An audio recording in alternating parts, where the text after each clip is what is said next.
अस्सलाम वालेकुम नाज़रीन, मेरा नाम अली हैदर है और मैं आपका शुक्रगुज़ार हूँ कि आपने मेरी ये वीडियो देखने के लिए वक्त निकाला। मेरे सामने से एक ट्वीट गुजरी थी जो कि मारूफ एंकर पर्सन इकरारुल हसन साहब की ट्वीट है। मैं उनका काम का बहुत बड़ा मद्दा हूँ, कमाल काम करते हैं वो। उन्होंने ट्वीट किया, उस ट्वीट के जवाब में एक ख़ातून जिसको आप वीना मलिक के नाम से जानते हैं, उन्होंने ट्वीट किया। वीना मलिक जिनका कोई ताल्लुक़ नहीं है पाकिस्तान की सियासत से, जिनका कोई ताल्लुक़ नहीं है सहाफ़त से, और एक ख़ास तबका जो कि उनको एक ख़ास जमात का स्पोक्स पर्सन बना के पेश करता है। बड़ा अफसोस होता है तब सुन के कि उस जमात के पास इससे बुरा स्पोक्स पर्सन नहीं था कोई। मतलब अगर वीना मलिक किसी ख़ास जमात की तर्जुमानी कर रही हैं तो फिर हैफ़ है, सर शर्म से झुक जाता है। ये वही वीना मलिक है जिनके चर्चे कभी भी किसी मुस्बत वजह से नहीं हुए, किसी अच्छी वजह से नहीं हुए। उनके चर्चे अगर हुए हैं तो हमेशा इंतहाई कोई बहुत ही नामुनासिब बात की वजह से उनके चर्चे हुए हैं। आपको याद होगा जब ये इंडिया गई थी खातून, तो वहाँ पे इन्होंने शोहरत हासिल करने के लिए हर घटिया काम किया था, यहाँ तक कि अपनी बरेना तस्वीर तक इन्होंने जो है वो फ़ोटोशूट करवा लिया था। और अब ये पाक दामनी का दर्स दे रही होती हैं दूसरों को। इन्होंने क्या किया, इकरारुल हसन साहब ने क्या किया, वो मैं आज की वीडियो में अगले चंद मिनट में आपको बताता हूँ।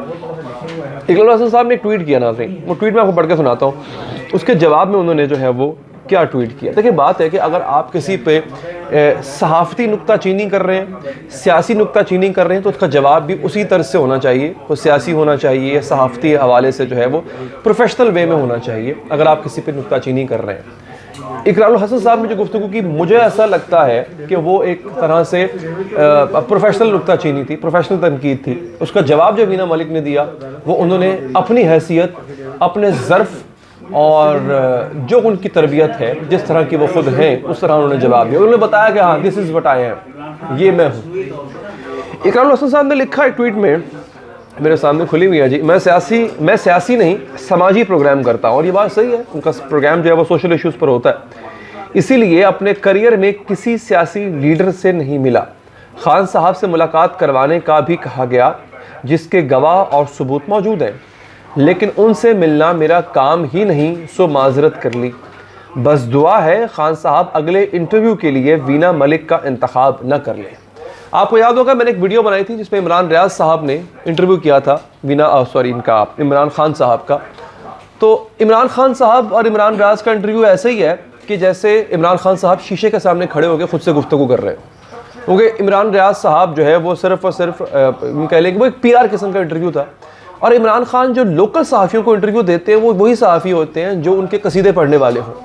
इमरान रियाज साहब की अगर आप बात करते हैं तो वो बाकायदा तौर पे कसीदा ख्वाह हैं PTI के। तो इन साहब का मतलब, मैं इमरान खान साहब की बात कर रहा हूँ। मुझे पता है इमरान खान साहब के चाहने वाले नाराज़ हो जाया करते हैं, बड़ी अजीब अजीब बातें करते हैं, मगर मुझे इसकी कोई परवाह नहीं है। लेकिन ये बात हम मानेंगे कि मकामी पाकिस्तानी सहाफ़ी जितने भी हैं, कभी भी जो सहाफ़ी इमरान खान पे तनकीद करते हैं उनको इमरान खान इंटरव्यू नहीं देते। अपने मनपसंद यूट्यूबर्स को बुला लेंगे, अपने मनपसंद सहाफ़ियों को बुला के सिर्फ उन्हीं को इंटरव्यू दिए जाते हैं और वो इमरान खान साहब के सामने उनके कसीदे पढ़ रहे होते हैं, सवाल जवाब नहीं हो रहे होते। वो इमरान खान साहब के उनके कसीदे पढ़ रहे होते हैं। इमरान खान साहब जो है वो बड़ी ही जो है वो फ़ख्र से उनका जवाब दे रहे होते हैं।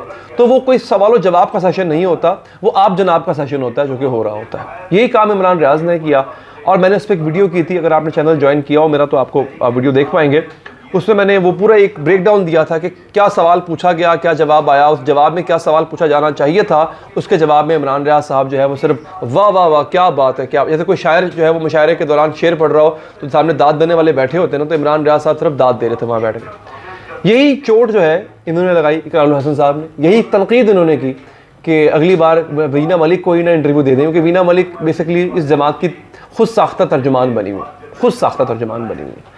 अब आगे आता है जनाब वीना मलिक का अपना जो उन्होंने अपने ज़र्फ़ का मुज़ाहरा किया, उसका मैं आपको एक देता हूँ यहाँ पे।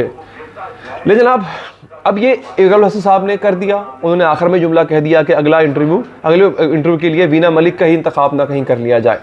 अब वीना मलिक साहिबा ने बताया कि वो वीना मलिक है।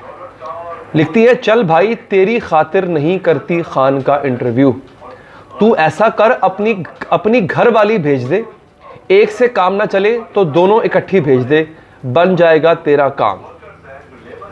दोबारा पढ़ दूं, चल भाई तेरी खातिर नहीं करती खान का इंटरव्यू, तो ऐसा कर अपनी घरवाली भेज दे, एक से काम ना चले तो दोनों इकट्ठी भेज दे, बन जाएगा तेरा काम। अब यहाँ पे इस औरत ने बताया है कि वो किस कुमाश की औरत है, किस तर्स की इनकी ज़ुबान है, गंदी ज़ुबान है बेसिकली। और यही बात इनके जो साबिका शौहर हैं असद खटक वो भी किया करते थे कि इनके ना तो इनके चलन अच्छे हैं ना ही इनकी ज़ुबान अच्छी है, और ये बेसिकली एक ख़ास जमात की ख़ुद साख्ता तर्जुमान बनी बैठी हैं। और मैं मुझे बड़ा अफसोस से कहना पड़ता है कि एक ज़माना ये भी था, अब वो ज़माना नहीं रहा। पीटीआई के आगाज़ का दौर था ये, जब आगाज़ में पीटीआई गवर्नमेंट में आई थी, तब एक बहुत ही मोतबर, बहुत ही बड़े, बहुत ही डिसिप्लिन्ड इदारे की भी ख़ुद साख्ता तर्जुमान बनी हुई थी। मैं ये नहीं कह रहा कि इदारे ने इनको तर्जुमान बनाया हुआ था, अलबत्ता ये ख़ुद साख्ता तर्जुमान बनी हुई थी। लेकिन उस ज़माने में पीटीआई के चाहने वाले, और अब भी ख़ास एक बहुत बड़ी तादाद है जो वीना मलिक को फॉलो करती है, जो वीना मलिक की बात पे दादे तहसीन देती है, वाह वाह क्या बात कर दी आपने। मेरे लिए ये बड़ी हैरानी की बात थी। हैरानी की बात ये नहीं कि वीना मलिक के मुँह से अल्फाज निकले, उसमें तो मुझे एक ज़र्रा बराबर भी हैरानी नहीं है, क्योंकि ऐसे मुँह से ऐसी बात की तवक्को की जा सकती है। जो ज़रा डिसेंट लोग होते हैं, जो शरीफ लोग होते हैं, शुरफा की बात मैं कर रहा हूँ, जिनमें कुछ भी ज़माने का पास होता है। अब यहाँ पे इकरारुल हसन साहब को क्या कहा जा रहा है, एक नहीं दो भेजते। आपको पता है इकरारुल हसन साहब ने 2 शादियाँ की हुई हैं, उनकी 2 बीवियाँ हैं, और दोनों ही इंतहाई कमाल ख़वातीन हैं। मेरा ताल्लुक़ प्रोफेशनल ताल्लुक़ रहा दोनों के साथ काम करने का। दोनों सहाफ़ी हैं, तो बड़ा उनका एक माशाल्लाह उन्होंने बड़ा खूबसूरत ज़िंदगी गुजारी है इकरारुल हसन साहब के साथ। वो अभी भी बहुत अच्छी ज़िंदगी गुजार रही हैं, अल्लाह ताला उनको ऐसे ही सलामत रखे। इकरारुल हसन के घर पे जाके उन्होंने ये इंतहाई घटिया ज़ुबान इस्तेमाल की है। अब जो ये गुफ्तगू है, इसके ज़ुमानी तो नहीं कह सकते, बल्कि बड़ी सीधी सादी गुफ्तगू है, ज़ुमानी भी नहीं है, इंतहाई घटिया किस्म की इन्होंने बात की है।